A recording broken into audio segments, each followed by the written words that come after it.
I'm getting ready to go on the road for first time this season.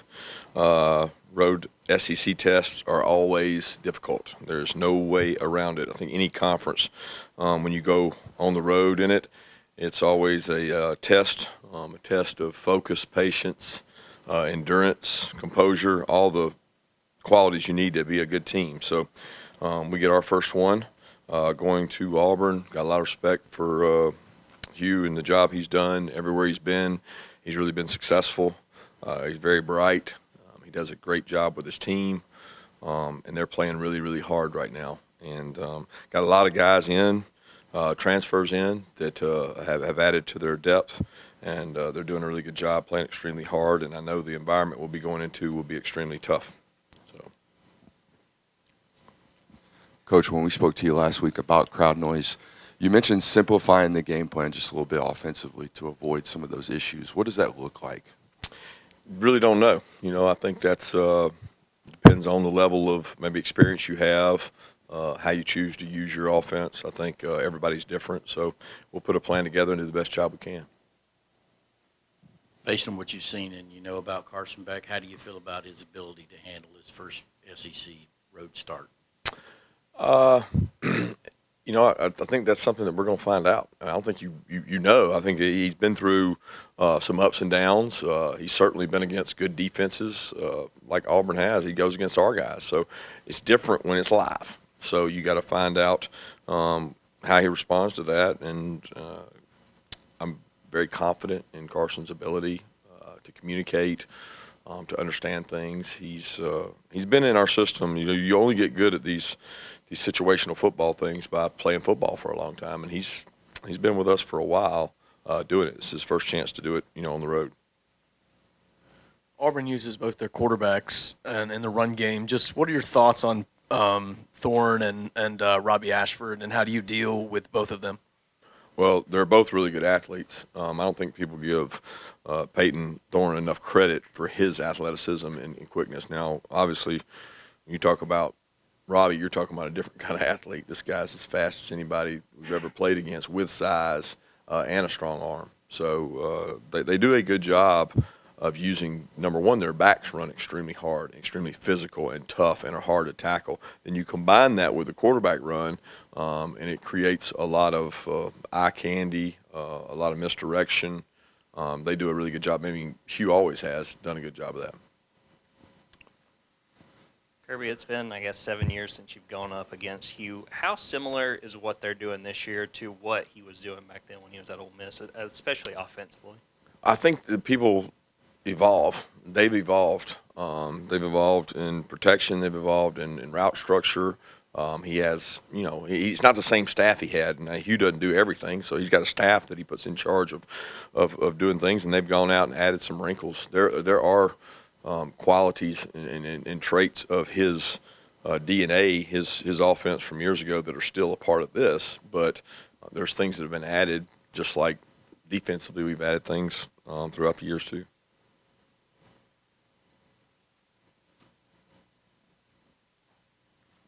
Yeah, when Jamon was in here, he said he would characterize his own play as average so far this season. Just what have you seen from him and sort of in year two as a starter and progressing through these first 4 games of the season? A good leader. He's been a little more vocal this year, which I think is important. He has the pulse of the team of when to push somebody and when to back off a young player and help them and pat him on the back. So he's done a good job in terms of that. Kirby, in July in Nashville at the SEC Media Days, you were talking about how you were so concerned about complacency and its impact on the team. And I'm curious, just 2 months later, what have been your thoughts, observations about that? Hard to say. I think the focus level each week has been good.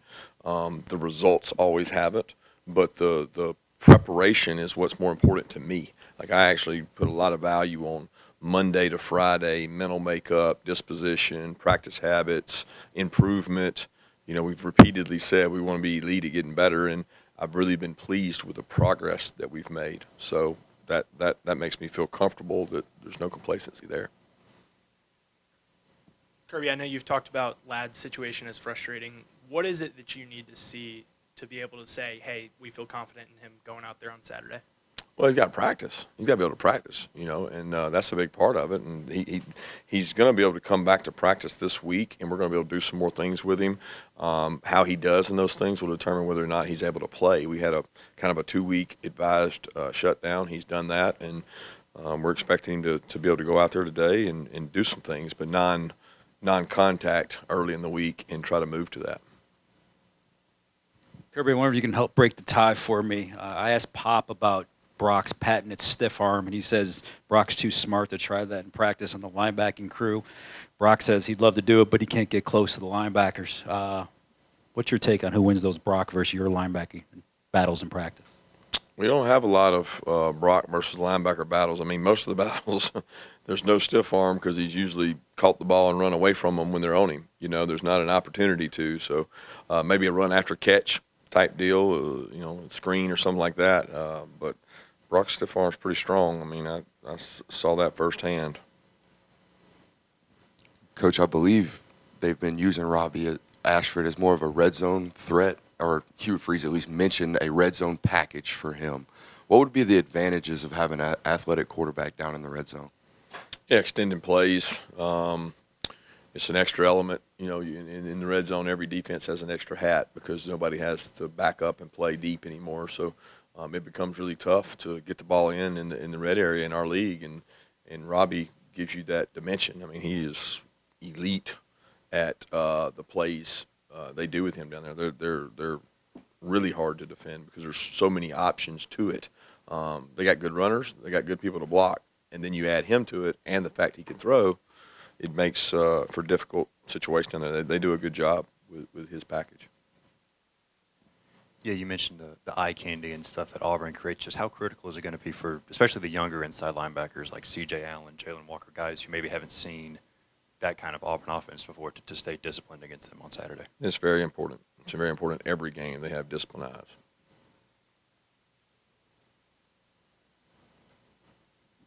Yeah, Jamon's talked about some of the communication issues that have been happening on the defensive side. And when you have a guy like Javon Bullard, who's such an important communicator on the back end, how hard is that to replace when he is out with injury? And then I guess on Javon, plan for this week, practice, and then see how he goes as he recovers from that ankle injury?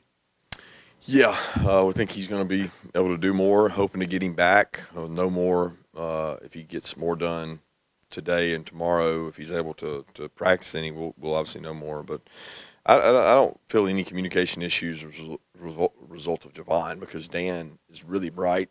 David Daniels really bright. They know our system. They've been in it. So I don't foresee any communication issues there with Bull being out. Obviously, the 2 end-to-half long drives are concerning. You've mentioned that before. I mean, just in reviewing that the last couple of weeks, have you found any kind of common denominators that you can point to improve in that area? Execution by the offense, a couple explosive plays, extending plays by the quarterback, throw and catch the ball, man. They throw and catch the ball. They tend to move it, and both those cases they did. I helped them last week by calling timeout, so that didn't do anything but benefit the offense. So some of it's decision making, some of it's execution, some of it give them credit. When you execute and do things well, you'll have success. Gary, what stands out to you about Auburn's running backs and the fact they've got several different guys that they've used to start this year? Yeah, the difference in the guys. I mean, they've got one of the hardest guys to tackle in the SEC, and he runs really hard. He's physical.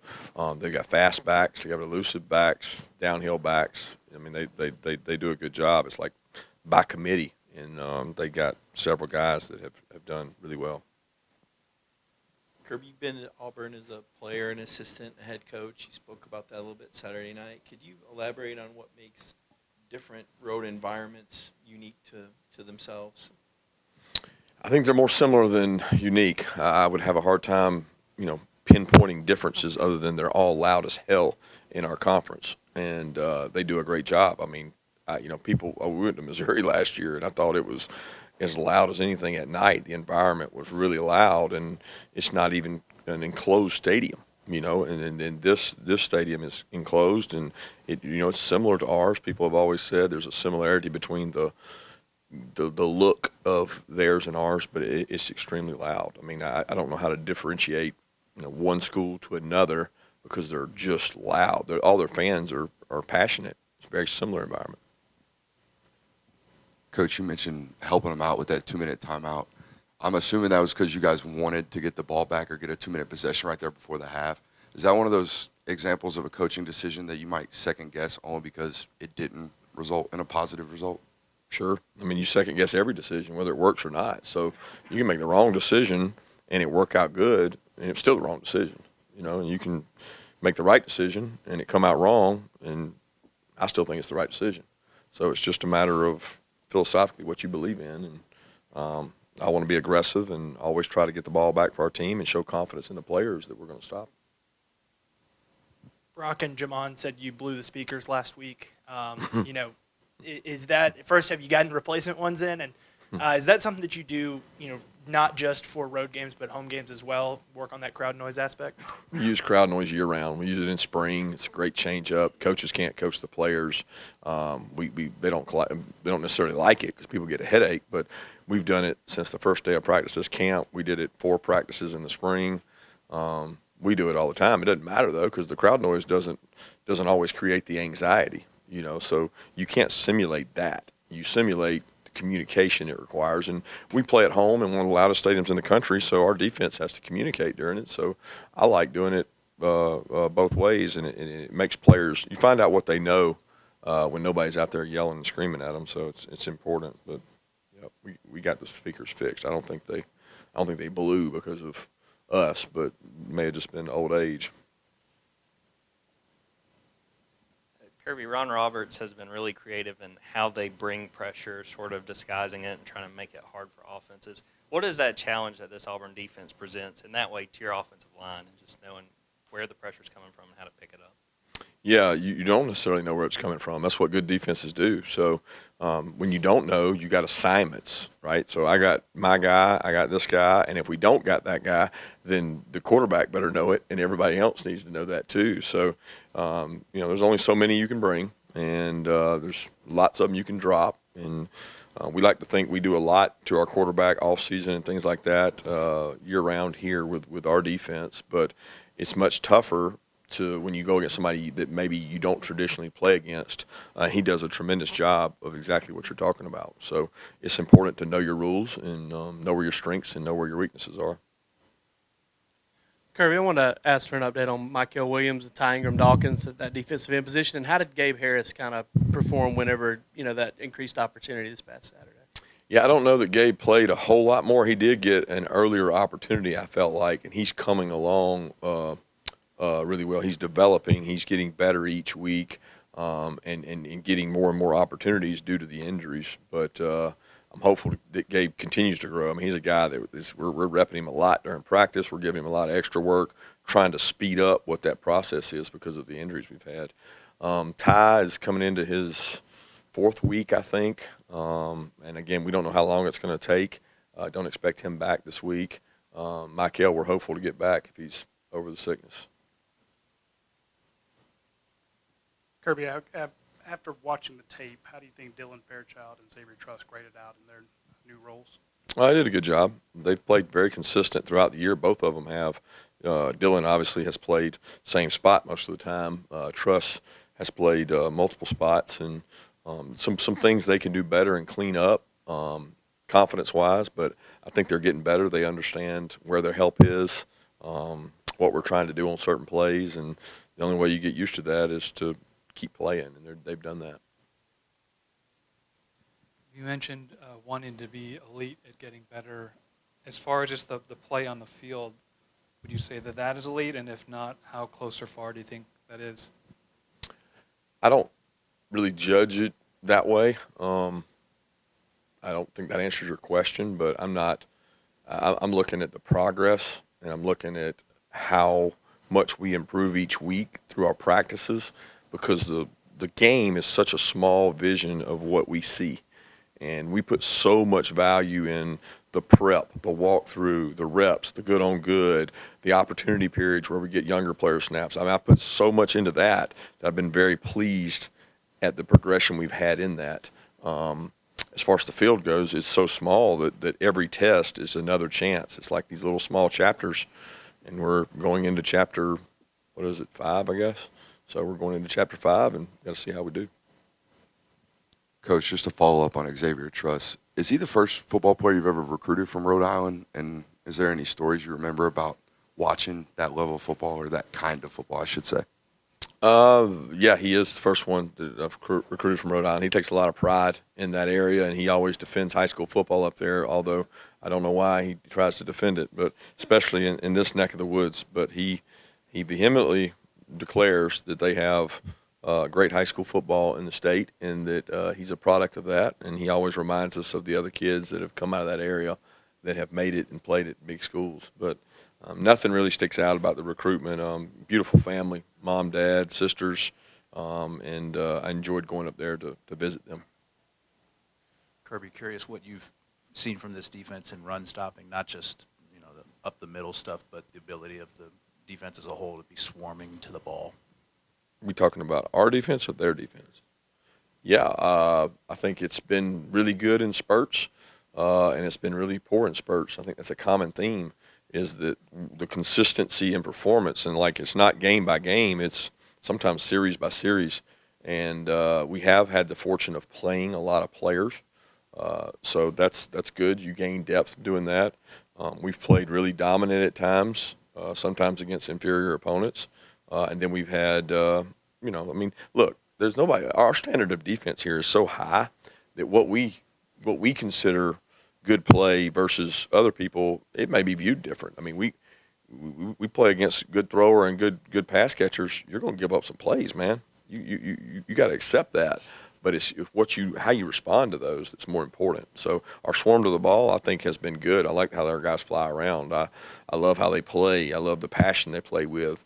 And the controlling the line of scrimmage is something that we have to do. Like, if we don't do that, that's the bare minimum. Yeah, through 4 games of the season, what have you made of the progress that the wide receiver room has made, especially as that position seems to be battling, availability, injuries, things like that? Yeah, I think the younger players have all made great progress. I think the inconsistency of the availability has been the bigger problem with the older players, whether it's Rosemy, whether it's Ladd, whether anybody's dinged up, or the use of Dylan at running back. I mean, you've had the kind of in and out. Like last week was the first week that it was pretty consistent. Now, it's consistent without Ladd, but it was consistent. And then, you hope you have that consistency again this week. But we've had some young guys grow up and make some plays. C.J. Smith has stepped up and improved, and we got to keep getting guys to do that. I feel like we ask you this a lot, but Andrew Paul got a few more snap shares this past game and got an opportunity to really run the ball. What have you kind of continued to see from his progression going through the season and now being 4 games in? Well, he's basically like a freshman, right? And so a lot of our freshman running backs they do it by committee. They get their opportunity, they get their turns. He's really improved tremendously at his pass pro, at picking people up. He's thick, he's heavy. And we've got some guys that we feel like are different than him in terms of weapons. So whether it's Cash, Dylan, Kendall Milton, Dejon, those guys are all playing there too. So we feel like Andrew's done a good job and continues to improve. Let's take 2 more questions. Kirby, you say you want to be elite at getting better each week. You've had a third of the season, 4 games. Where have you seen the most progress in getting better with this team? It's hard to say one area. I feel like we've improved as a whole across the board. We obviously had a really good test there against South Carolina, who's a really good football team in my opinion, and we responded to that. But as far as pinpointing the area that it's each day in practice, the perimeter blocking, the ability to execute more calls on defense, and growing the library that we're comfortable with, quarterback. Getting experience and playing, they've done a good job. We did improve in the red area. It's one game, but it's like every game you can make a case what you improved and what you went backwards in. So it's hard to pinpoint one thing. Kickoff in particular, they had some pretty good returns this past Saturday. Looked like I don't know if it was adjustment in the second half, much better. Kickoff coverage, that kind of thing? No, I've been very pleased with kickoff coverage. I think we've done a great job. The ball placement, I wish it could improve, but what Zirkle does, he gets really good hang time. I think, if anything, you'd say they had opportunities to kick off to return the ball, where previously he's kicked them out. So to judge it previous to now, there's really been nothing there. So for those guys that went out there and covered it and made some nice tackles, nice plays, we want to continue to get more hang time on that with our kicker and continue to get the best guys on it to go down there and make tackles.